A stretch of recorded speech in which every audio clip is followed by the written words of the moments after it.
क्या आपको पता है कि बड़े बड़े बिजनेसमैन और अरबपति जो करोड़ों अरबों कमाते हैं, वो ज्यादातर टैक्स नहीं भरते? क्या ये गैर कानूनी है?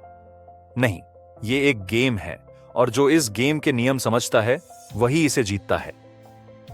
आज की इस कहानी में हम देखेंगे कि एक आम आदमी और एक बिजनेसमैन के बीच टैक्स को लेकर क्या फर्क होता है, कैसे एक समझदार इंसान अपनी आय को सही तरीके से प्लान करके कानूनी रूप से टैक्स बचाता है। ये कहानी सिर्फ एक व्यक्ति की नहीं है, बल्कि हर उस इंसान की है जो अमीर बनने की सोच रहा है। राजीव एक मिडिल क्लास इंसान है। उसकी एक अच्छी नौकरी है, सालाना 12 लाख रुपए कमाता है।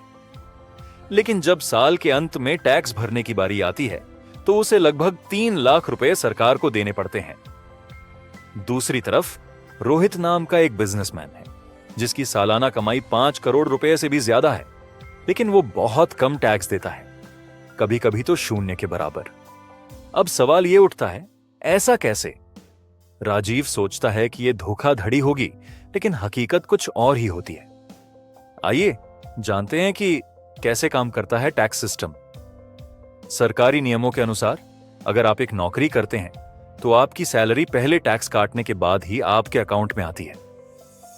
यानी जो भी आपकी इनकम होती है उसका एक बड़ा हिस्सा सरकार को चला जाता है, और आप बस उतने पैसे पर गुजारा करते हैं जो टैक्स कटने के बाद बचते हैं। लेकिन बिजनेसमैन के साथ ऐसा नहीं होता। उनके लिए सिस्टम थोड़ा अलग होता है। Revenue, expenses, profit. टैक्स मतलब बिजनेसमैन पहले अपनी कमाई से खर्च निकालता है, फिर जो बचता है उस पर टैक्स लगता है। और सबसे बड़ी बात, उनके खर्चे सिर्फ घर का किराया या खाने पीने तक सीमित नहीं होते, बल्कि बिजनेस के नाम पर किए गए हर छोटे बड़े खर्चे टैक्स में कटौती दिला सकते हैं। रोहित की मास्टर प्लानिंग अब देखते हैं कि रोहित कैसे अपने टैक्स को लगभग खत्म कर देता है। एक कंपनी खोलकर टैक्स बचाना। रोहित ने अपनी कमाई को सीधे अपने अकाउंट में लेने की बजाय अपनी खुद की एक कंपनी बना ली। अब उसकी आमदनी सैलरी नहीं बल्कि बिजनेस इनकम बन गई। 2. बिजनेस एक्सपेंसेस को डिडक्ट करना। वो अपने हर खर्च को बिजनेस खर्च की कैटेगरी में डालता है। नया लैपटॉप लिया, बिजनेस खर्च। विदेश यात्रा, बिजनेस मीटिंग का खर्च। कार खरीदी, बिजनेस के लिए। नया मोबाइल, ऑफिस के काम के लिए। इस तरह उसकी असली इनकम काफी कम दिखती है और टैक्स भी कम देना पड़ता है। 3. इन्वेस्टमेंट और टैक्स छूट का फायदा। रोहित टैक्स बचाने के लिए सरकार द्वारा दी जाने वाली छूट का पूरा फायदा उठाता है।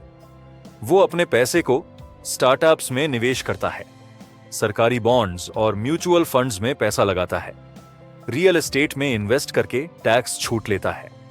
इससे उसकी टैक्स देनदारी और भी कम हो जाती है। राजीव को ये सारी बातें समझ में आने लगती हैं। वो सोचता है, मैं भी तो ऐसा कर सकता हूं, मैं भी एक कंपनी खोल सकता हूं, अपने खर्चों को बेहतर तरीके से प्लान कर सकता हूं। यहीं पर फर्क आता है, जो लोग पैसे के नियमों को समझते हैं वही ज्यादा पैसा बचाते हैं।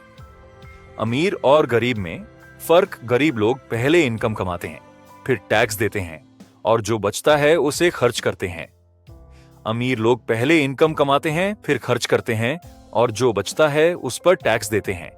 यही सबसे बड़ा फर्क है। निष्कर्ष, पैसा बचाने की कला सीखो। अगर आपको लगता है कि अमीर लोग टैक्स नहीं देते तो आप गलत सोच रहे हैं।